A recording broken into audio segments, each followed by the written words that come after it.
Bonjour et bienvenue sur ma chaîne Cédric Ali, religion, politique, histoire, culture française et du monde entier.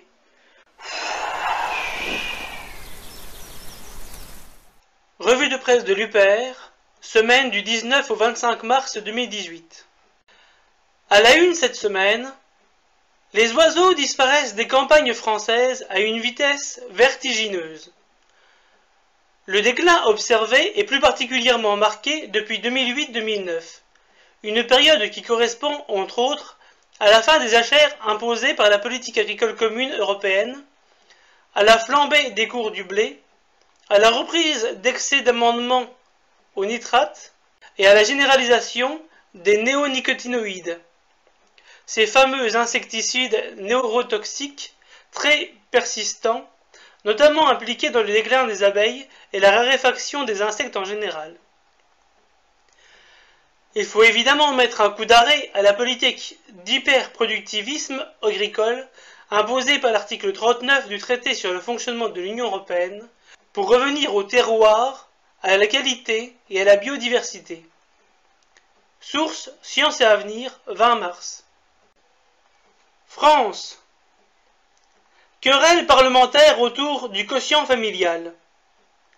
Voilà un ballon d'essai en vue de la disparition d'un pilier de la politique fiscale française. Cela marquerait une attaque sans précédent contre la natalité déjà en souffrance. Ce serait en outre un nouveau coup de massue porté à l'égalité et à la solidarité des Français, justifié encore une fois par la dette.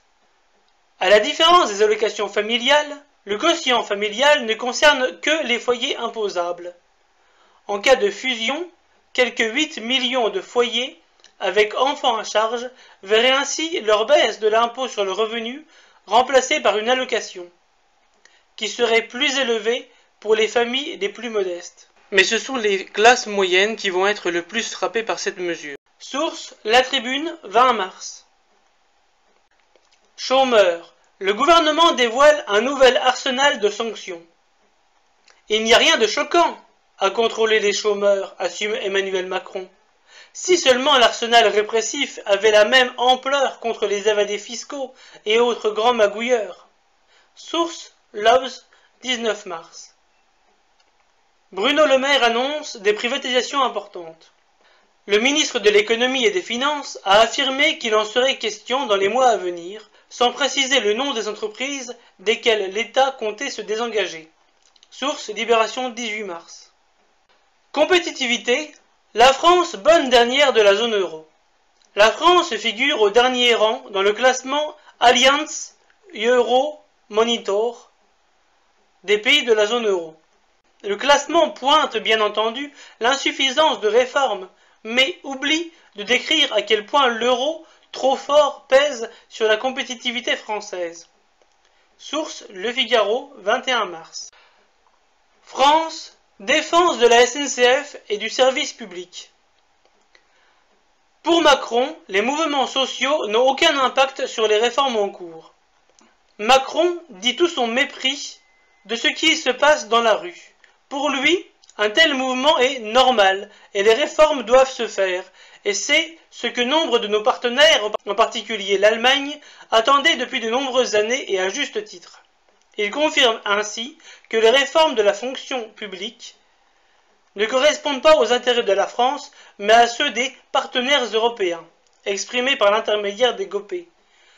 Source France Info, 23 mars. Réforme de la SNCF, la valse des sondages à gages. La valse des enquêtes d'opinion sur la SNCF fait la démonstration de l'inanité du réflexe sondologique, biais méthodologique, innovation très discutable, échantillon douteux, résultats contradictoires. La foule des commentateurs médiatiques se délecte des résultats merveilleusement ajustés à leurs commentaires. Source Acrimed, 22 mars. L'UPR a participé aux manifestations du 22 mars pour la défense des services publics. Cela a été l'occasion de mettre en avant, ce que ne font pas les syndicats, le rôle primordial de l'Union européenne dans le démantèlement des services publics à la française. François Asselineau a été interrogé à la suite des manifestations par Yahoo Actualité et Radio Brunet sur RMC. Source UPR 21 mars. France, atteinte aux libertés fondamentales. La loi sur le secret des affaires est un danger pour nos libertés fondamentales. Le projet de texte vise à transposer en droit national la directive européenne dite secret des affaires. Cette directive a été élaborée par les lobbies des multinationales et des banques d'affaires qui souhaitent un droit plus protecteur de leurs secrets de fabrication et leurs projets stratégiques, alors que le vol de documents et la propriété intellectuelle sont déjà encadrés par la loi. Prenant le contre-pied de la directive, l'UPR souhaite protéger les lanceurs d'alerte. La protection des lanceurs d'alerte. Et j'accorderai, à peine aurai-je pris mes fonctions, que j'apprendrai un décret pour accorder l'asile politique à M. Snowden et à M. Assange. Source Bastamag, 21 mars. La surveillance policière dopée au big data arrive à Marseille. Après l'application Reporty sur Nice, retoquée par la CNIL, c'est à Marseille que va être mis en place un système de surveillance généralisé. Fourniture d'informations personnelles en tout genre, délation, vidéosurveillance de masse, reconnaissance faciale, vive les libertés publiques. Je vais explorer le royaume de tes peurs, en devenir le dictateur pour mieux te dominer. Là, tu deviens raisonnable, c'est bien, oui, tombe sous le charme pour de meilleurs lendemains. Source La Quadrature, 20 mars. France, effacement de la France. Pour calmer les Normands, le drapeau breton du Mont-Saint-Michel a été remplacé par celui de l'Union européenne. Une guerre entre des régions françaises a fait que les drapeaux normands et bretons se sont succédés au Mont. Le maire a décidé de calmer les choses en hissant le drapeau consensuel, celui de l'Union européenne. Mais où est donc passé dans toute cette histoire le drapeau de la République française? L'information, anecdotique, en dit long sur l'affaiblissement voulu par l'oligarchie du socle français républicain et sur la montée en puissance des eurorégions. Source RT, 17 mars. 2 millions de vraies pièces à l'effigie de Mickey Mouse mises en circulation dès mardi. Des moyens publics français sont mobilisés pour faire la promotion d'une figure commerciale et culturelle des États-Unis d'Amérique. Le président Macron ne déclarait-il pas en février 2017 que la culture française n'existait pas? Source Le Parisien, 19 mars. Il est à noter que l'entreprise Walt Disney a fait du lobbyisme pour faire modifier la loi sur les droits d'auteur aux États-Unis afin de faire prolonger son droit de propriété sur l'effigie de Mickey Mouse qui, dans l'ancienne législation des États-Unis, aurait déjà dû tomber dans le domaine public. Alors je me demande combien la République française a payé l'entreprise Walt Disney pour utiliser l'emblème de sa marque sur ses pièces en euros. Europe. Allemagne, un coprésident de Goldman Sachs devient secrétaire d'État. Jörg Kukies aura donc sous sa tutelle des questions cruciales telles que l'achèvement de l'union bancaire au sein de l'Union européenne. Rappelons que c'est Goldman Sachs qui a aidé la Grèce à maquiller ses comptes publics dès 2001 pour qu'elle puisse rentrer dans l'euro et qu'elle a ensuite participé à la chute de ce pays qu'elle était par ailleurs mandatée pour conseiller. Source Libération, 20 mars. La Belgique, reine des cadeaux fiscaux en Europe, devant le Luxembourg. Le nombre d'accords unilatéraux passés entre le fisc belge et des entreprises a presque triplé entre 2015 et 2016. Avec 1105 accords secrets passés avec des multinationales, le Royaume de Belgique dépasse le Luxembourg, qui en a 699, dans la course des petits arrangements fiscaux. Source Ouest France, 20 mars. Bruxelles et Londres annoncent avoir bouclé un accord sur une transition post-Brexit. À quelques jours d'un sommet européen sur la question, Londres et Bruxelles se sont mis d'accord sur une large partie du traité de retrait du Royaume-Uni de l'Union européenne, notamment sur une période de transition post-Brexit et sur la frontière irlandaise. Source Le Point, 19 mars. Catalogne, L'ex-président indépendantiste Puigdemont arrêté en Allemagne. Fin de la cavale pour Carles Puigdemont, qui a été arrêté à Schleswig par la police allemande. Une réactivation du mandat d'arrêt européen la veille de son arrestation a permis d'appréhender le séparatiste espagnol plus de 6 mois après le référendum illégal catalan. Source, l'Express, 25 mars. Kosovo. Des députés lancent des grenades lacrymogènes au Parlement. L'ambiance est particulièrement violente, et ce n'est pas la première fois. Il s'agissait pour les députés de ratifier le nouveau traité de la frontière avec le Monténégro. Source, France Info, 21 mars. Union européenne, échec tout azimut.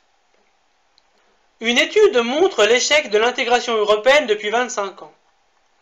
Selon une étude réalisée par les économistes Juan Rosés et Nikolaus Wolf, si les régions européennes ont pu connaître une période de convergence économique pendant le XXe siècle, l'année 1980 marquerait une rupture vers un retour des divergences régionales. Cela fait plusieurs décennies que l'Europe est devenue une machine à produire des inégalités, notamment entre les régions des États membres.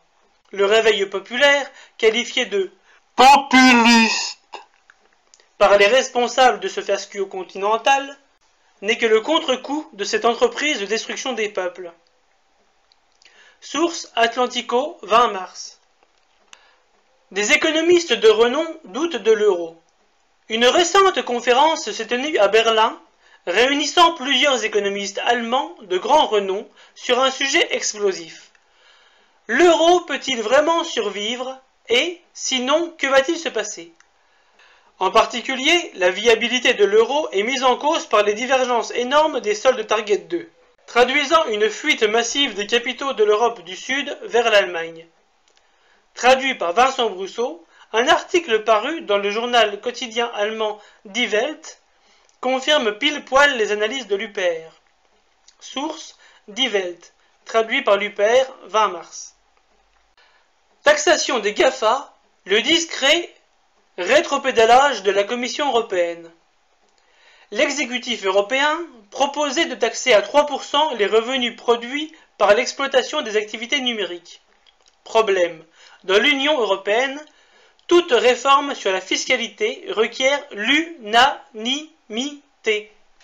Or, l'Irlande, qui a réussi à attirer le siège européen de Facebook, grâce à ses taux d'imposition avantageux, ou le Luxembourg, pays d'accueil d'Amazon, ont-ils vraiment intérêt à ce qu'une telle taxe voie le jour? Évidemment pas. L'Irlande et le Luxembourg ont torpillé le projet, ce qui constitue une nouvelle fois un échec pour l'équipe Macron sur la scène européenne. Source Contrepoint, 20 mars. De plus en plus de sans-abri partout en Europe. En particulier la préfecture d'Île-de-France qui a créé le 16 mars son propre observatoire francilien des personnes hébergées et à la rue. Parvient au chiffre affolant de 100 000 personnes logées chaque soir par l'État, soit une augmentation de 50% en 3 ans. Source Le Monde, 21 mars. 2 sans-abri à Paris, dormant sur un rond-point. Europe de la défense, des missiles Patriot américains pour la Pologne. Une fois de plus, l'Europe de la défense prouve son inexistence. Après la Suède, c'est maintenant la Pologne qui va acheter en 2 phases le système de défense anti-aérien américain Patriot.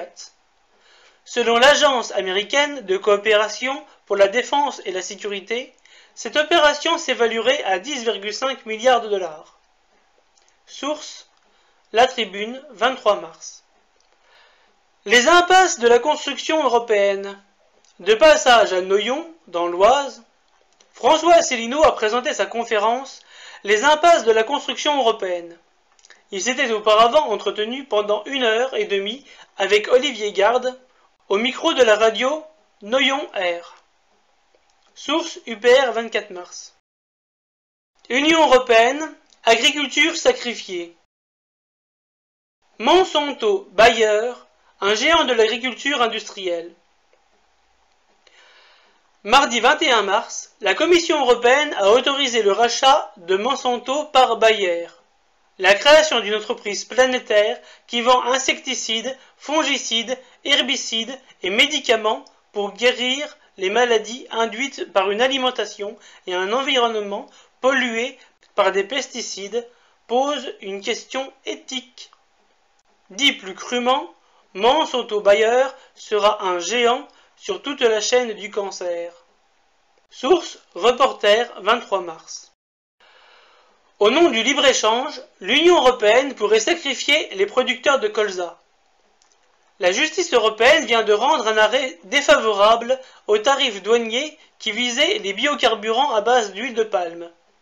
L'Indonésie se réjouit, la filière européenne du colza beaucoup moins. Au même moment, aux États-Unis, voulant protéger leurs agriculteurs, le gouvernement relève ses tarifs douaniers sur le colza. Source RT 21 mars. Champ de colza en Côte d'Or. Traité de libre-échange, UE-Mercosur, négociations bloquées. S'exprimant en marge du G20 Finance, dans la capitale argentine, Buenos Aires, Bruno Le Maire a souligné que les agriculteurs sud-américains devaient être soumis aux mêmes exigences que les paysans européens. L'Argentine a toutefois donné une version différente de l'état des négociations. Selon un haut fonctionnaire argentin, qui s'est exprimé en marge du G20 Finance également, un accord pourrait être trouvé d'ici à la fin du premier semestre. L'opinion d'un ministre français ne pèse décidément plus grand-chose. Source Romandie 20 mars. Monde. Un dialogue non officiel entre la Chine, la Corée du Sud et les États-Unis s'achève en Finlande. Cette réunion faisait partie de la série de sessions académiques qui explorent les approches permettant de bâtir la confiance et de réduire les tensions dans la péninsule coréenne. Source Xinhua 22 mars. Saïf el-Islam Kadhafi annonce sa candidature à l'élection présidentielle en Libye. Près de 7 ans après le renversement de son père, Saïf el-Islam Kadhafi a annoncé officiellement depuis Tunis sa candidature à l'élection présidentielle prévue avant septembre 2018. Bien qu'il soit réclamé par la Cour pénale internationale, Saïf el-Islam Kadhafi jouit toujours d'une popularité importante en Libye, ainsi que dans plusieurs autres pays africains. Source RFI 19 mars. Le contrôle du cobalt par la Chine. Le cobalt est l'un des principaux métaux nécessaires aux batteries des véhicules électriques. Et 70% de la production mondiale provient des mines de la République démocratique du Congo. Glencore, le premier producteur mondial de cobalt, a cédé un tiers de sa production au groupe chinois GEM. Source Les Échos, 20 mars. Conflit yéménite, Paris pourrait être hors la loi en livrant des armes à la coalition arabe. La France risque de se retrouver en violation de ses engagements internationaux en fournissant armes et services de maintenance aux pays de la coalition arabe qui combattent les rebelles Houthis au Yémen, selon un rapport d'avocats commandé par les ONG françaises.